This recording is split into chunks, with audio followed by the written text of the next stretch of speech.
Vamos a sumar, decía, una nueva voz a esta mesa. Es nuestra compañera de Radio Nacional, Lara Hermoso, que tiene más preguntas para ti. Pepa, pasa por aquí, Lara.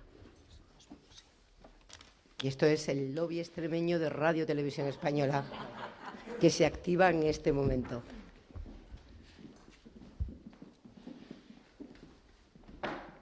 Hola, Pepa. ¿Qué tal? Estoy por saludarte casi con acento extremeño. Nos saldrá en cuanto nos relajemos un poquito. ¿Estás nerviosa? Bueno, yo nunca pierdo la sensación de vértigo. No la pierdo cada noche cuando me enfrento al telediario o en el momento capital a mí de un proceso informativo, que es cuando decides el potaje informativo, ¿no? Cuando haces la escaleta, que es el momento que a mí más me gusta de todo. Yo no pierdo nunca no he perdido esa sensación de quien se siente hoy a ver un telediario, quien escuche o vea la semana, va a tener una comprensión del mundo que yo voy a determinar. Y a mí eso sí me da siempre un punto de vértigo, ¿no? Un punto de vértigo. Ya no me pasa muchísimo lo que durante muchos años me pasaba, que siempre, pero hasta hace nada, ¿no? Decía un segundo antes de que se encendiera el piloto rojo, pero a mí, ¿qué me ha metido en esto, no? Si yo quería, claro, yo quería solo estar por ahí, por el mundo, cubriendo noticias. Pero sí, un poco de nervio, de tensión profesional, sí, claro. Fíjate, ¿no? Hablabas de lo que es hacer la escaleta de un informativo cada día, ya sea la del telediario, sea la de un informativo de radio. ¿Te has peleado mucho para elegir los temas de la semana? Hay mucho debate. Yo sé que Pepa Bueno es peleona en las redacciones. Sí, yo soy peleona, pero estamos en un proceso de enamoramiento, ya te lo decía antes, con Ángela y con todo el equipo, la verdad. Hemos hablado mucho, yo me incorporo a una idea que ella ya tiene y a un equipo que estaba tratando de diseñar este formato, pero sobre los temas hemos hablado y no hemos tenido que pelear, hemos discutido, hemos tenido discusiones profesionales, pues, por aquí, por allí, este tema, tal. Pero, por ejemplo, para ser brutalmente sincera, ¿no? Ese horror que se lleva tanto.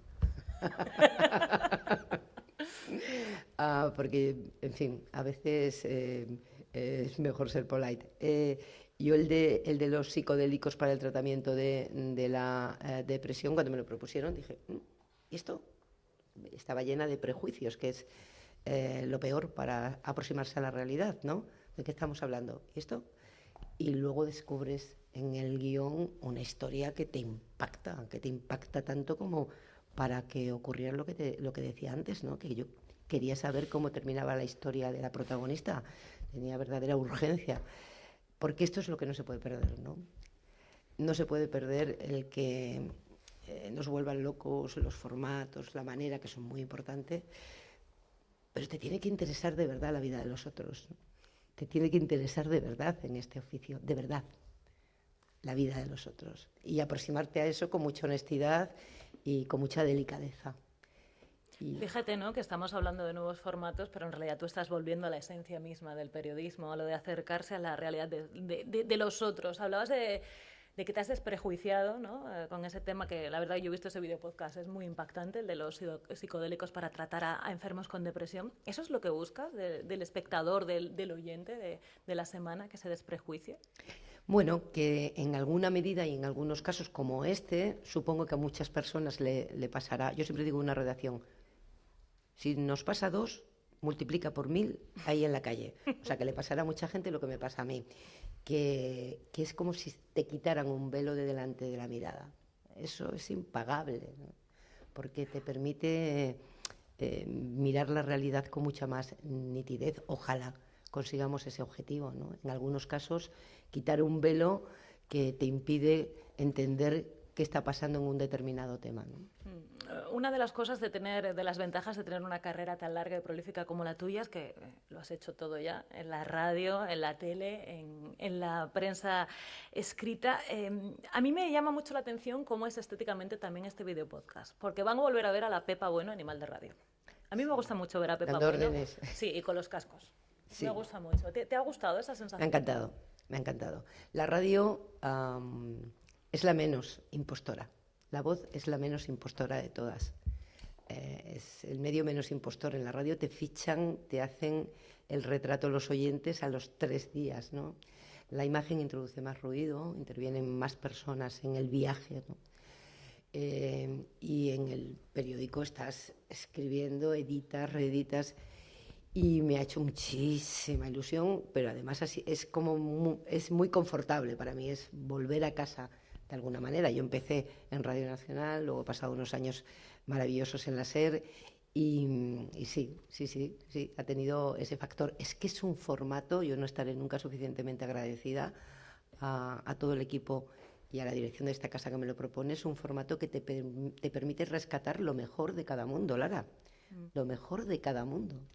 Y ser consciente de eso, bueno, es ser consciente de un privilegio profesional, ¿no? Vamos a ir un poco a lo que vamos a ver. El primer capítulo, ya lo hemos avanzado aquí, es sobre el nuevo orden o el nuevo desorden mundial, me atrevería a decir. En un momento en el que estamos hablando mucho de los vaivenes de las políticas de Donald Trump, en el que bueno, se cuestiona, ¿no?, la arquitectura de seguridad nacida después de la Segunda Guerra Mundial, vosotros os metéis en una base de la OTAN. Nos metemos en una base de la OTAN, en la base de la OTAN en Torrejón de Ardoz, que es muy importante para la estructura de la Alianza Atlántica, la tercera que tienen en el continente. Sí, bueno, evidentemente la OTAN sale lesionada de este desorden, ¿no? Porque para empezar, Trump la vacía de contenido al quebrar el principio de confianza, que es en el que se basa una organización de esas características. Entramos allí para ver qué están haciendo, si se ha incrementado la actividad defensiva, que es para lo que está concebida, a raíz de la guerra de Irán, y eso nos sirve, Lara, para hacernos preguntas sobre el desorden del mundo, efectivamente, ¿no? Si Trump es el precipitador, el acelerador de una tendencia que venía de antes, si es el causante único del desorden, y sobre todo cómo se sale de aquí, ¿no? Porque a veces cuando reivindicamos la legalidad internacional, las reglas compartidas, los valores conocidos, da la impresión de que queremos volver a un mundo del siglo XX que ya no existe. Obviamente de aquí se va a salir de otra manera. Esperemos que por la vía de conservar lo mejor de aquel mundo, que son las reglas compartidas y determinados valores. Pero se va a salir de otra manera y es apasionante tratar de entender qué alternativas hay al horror, porque estamos todos como en un carril que solo esperamos el horror. Pero es que esto no es una catástrofe natural, lo que nos está pasando y lo que le pasa al mundo. Esto lo hacen hombres y mujeres, más hombres que mujeres, pero hombres y mujeres. Luego, se puede salir de distintas maneras que no nos conduzcan a la catástrofe, ¿no? Ya he pillado la esencia de lo que es las semanas, intentar buscar respuestas a cuestiones muy, muy complejas. Te he escuchado decir alguna vez que por muchos fact-checkers que haya es muy difícil luchar contra la desinformación. Entiendo que al entrar en ese punto más de análisis, porque bueno, la semana es una cosa que no hemos terminado de explicar, por una parte hay entrevistas, están contigo en el estudio, pero también hay reporteros de esta casa de Radio Televisión Española que han hablado con gente. Entiendo que esa es la vocación con la que nacen, ¿no? En ese mundo de ruido, de desinformación en redes sociales, estar ahí dando esa batalla. Sí, hay de todo, ¿no? Lo fundamental en la semana es el relato. Hay historias que se narran y hay una conversación más que entrevista, ¿no? Una conversación con quienes pueden aportar valor a esa reflexión. Y a mí me parece muy importante que estén los periodistas ahí. Los periodistas hemos dejado de explicar nuestro trabajo porque lo damos por sabido, por conocido. Y hay que volver a explicar nuestro trabajo. Tienes que tener ahí al jefe de internacional de Radio Nacional que interviene en este episodio para que quienes se aproximen a la semana comprueben que los profesionales que luego le cuentan la noticia tienen todo ese fondo de armario. Es una lucha, los confrontas con los tertulianos al uso, Pepa, ¿te has dado cuenta? Es una reivindicación también de los periodistas de esta casa. Es que no tiene nada que ver una cosa con otra cosa, no tiene nada que ver yo he hecho tertulias, no tiene nada que ver un programa de tertulia, yo he hecho tertulias en radio y en televisión. Eso es un formato, este es otro. Y a mí me parece que en este formato el papel de los periodistas que defienden su historia, está aquí Paloma Torrecillas, que está en el segundo episodio y que nos trae una historia impresionante en el de los psicodélicos para el tratamiento de la depresión persistente. Es muy importante que contemos cómo hacemos nuestro trabajo, que la voz de los periodistas esté presente también en formatos como este, ¿no? Y que lo hagamos además también en la vida cotidiana, que expliquemos que nuestro trabajo es un protocolo profesional que desemboca en una aproximación honesta a la realidad. Ya, Lara, yo he dejado un poco las grandes palabras y las solemnidades que acompañan a la defensa del periodismo, porque muchas palabras se han vuelto polisémicas, ¿no? Se habla de periodismo independiente para describir a los profesionales que se aproximan con honestidad a la realidad, y a veces aciertan, a veces se equivocan, nunca mienten, nunca medio engañan, ¿no? Eso no lo hacen. Tienen un protocolo profesional y luego desde puntos de vista editoriales diferentes, ¿no? Con la comunicación, que es otra cosa diferente al periodismo, en la que cabe de todo, ¿no? Y creo que esto tenemos que explicarlo para defender el trabajo que hacemos, ¿no? Es que al final está todo mezclado, ¿no? Cuando tratamos a comunicadores, como tú dices, por periodistas, es que esa es tal vez la base de la desinformación. Por eso esa defensa encendida, aunque no recurras a las grandes palabras del periodismo. Claro, es que es fundamental distinguir entre periodismo y comunicación, ¿no? Y el periodismo es que es una cosa muy determinada, está muy acotada. ¿En qué consiste? ¿Cuál es el protocolo? ¿Cómo empiezas? ¿Dónde termina una historia? ¿Cómo la has abordado? Tal. Y esto, que estén los periodistas en el defendiendo sus historias y contándolas. Eso también es un ejercicio de generosidad. Eso es parte del formato. Es parte del formato y es muy importante. Este es un trabajo muy colectivo. Yo llevo muchos años siendo presentadora, la cara visible, y esto no es un ejercicio de humildad, pero en fin, todos los que estamos aquí, la mayoría somos periodistas y sabemos que en los grandes medios este es un trabajo colectivo. En los grandes medios, y yo siempre he trabajado en grandes medios, es un trabajo muy colectivo y por eso sale como sale. Y no reconocer eso también es engañar. Tú aportas tu mirada, tu experiencia, tu trayectoria, claro que eso aporta, yo no niego eso, pero la consistencia del producto la da la tarea colectiva y eso también tenemos que contarlo. Es muy importante que lo contemos, porque eso es lo que explica que las grandes corporaciones, las grandes redacciones necesiten mucha gente. El periodismo es caro, es caro. Hablábamos de un par de estos episodios, porque bueno, la semana en principio se va a emitir hasta el próximo mes de junio. Tú cada día te pones al frente del TD2 y cuentas las noticias del día.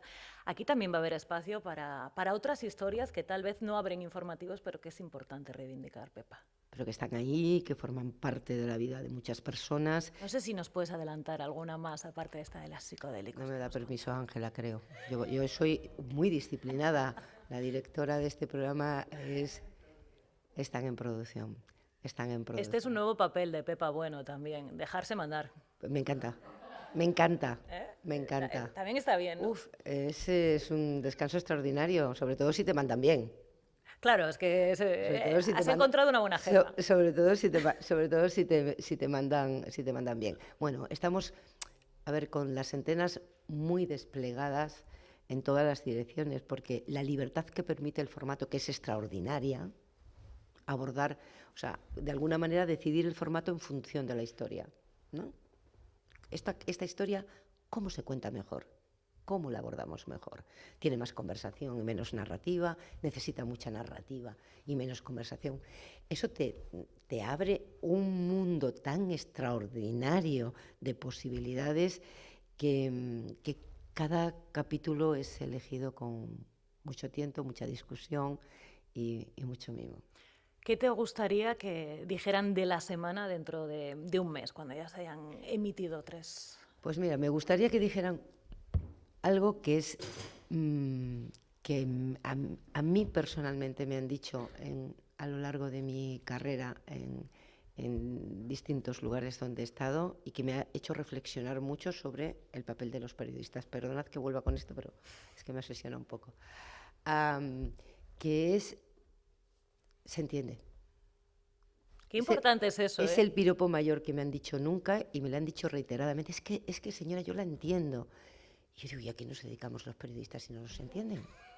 O sea, cuando eso se convierte en un piropo, ¿qué estamos haciendo, no? Yo nunca he trabajado para para que lo entiendan mis fuentes. Yo nunca he trabajado para que mis colegas me entiendan, que ya sé que entienden de sobra, ¿no? Yo me dirijo a alguien que en este tiempo en el que el tiempo es lo más escaso que tenemos y en el que la economía de la atención es un mercado salvaje, alguien va a dedicar media hora a ver o a escuchar una historia que yo le voy a contar y que este equipo ha estado haciendo, ¿no? Y eso me inspira un respeto infinito. Yo me dirijo a esa gente siempre, siempre. A quien pone el telediario a las 9 y está en su casa y está haciendo la cena, los niños están en la bañera o ya los han bañado, han llegado después de un día duro, una persona que está sola, que vive sola y que, no que está sola, que vive sola, y que elige tomarse su cena mirando el telediario. Ese es el destinatario de nuestro trabajo, ¿no? Pues Pepa Bueno, explicadora de historias, acompañante de telespectadores y radioyentes. Que tengas muchísima suerte, paisana, con la semana. Gracias, paisana. A por el lobby. Bueno, estas cosas están bien, ¿no? Oye, aquí están haciendo, haciendo algo más, ¿eh? Sí, ¿no? Sí. ¿Eh? Bueno, pues esta tarde, Pepa, ya estamos ahí en la rampa de salida. Todo preparado. No me metas más nervios en el cuerpo, María Izaguirre. No, pero oye, una cosa, es verdad que con todo el trabajo que da el TD2, porque eso es pues una bestia parda que hay que torear, pues meterte aquí, pues es que te corre por las venas. Sí, básicamente, no hay más palabras. ¿Qué decir? Sí, bueno, es que era muy irrenunciable, ¿eh? Es que la propuesta probablemente, haciendo el telediario que me encanta y que me apasiona y que me obliga a estar todo el día enchufada a la actualidad, que es aquello que a mí me da energía y que ha estructurado mi vida, y porque además he tenido una carrera privilegiada, esta propuesta es para mí un bálsamo de otro tono, otra mirada y otra profundidad, ¿no? Bueno, porque vivimos muy rápido, ¿no? Amamos muy rápido, todo es muy rápido, muy rápido, muy rápido. Pararse, escuchar. El tiempo es lo revolucionario ahora mismo. Sí, sí. Disponer de tiempo. A la velocidad del rayo. Pepa Bueno, pues esta tarde, la semana, y muy pendientes, Ángela Gallardo, a todo lo que va a ir saliendo ahí. ¿Eh? Por favor, muy atentos. En todas las plataformas, además de RTV, no os lo vais a poder perder, porque es que aunque no queráis, ahí va a estar. Mucha suerte. Muchas gracias. Bueno, muchísimas gracias por habernos acompañado y si os parece vamos a pasar, en vez de a las preguntas, pasamos directamente y así le podéis preguntar directamente a Pepa, ¿vale? Gracias.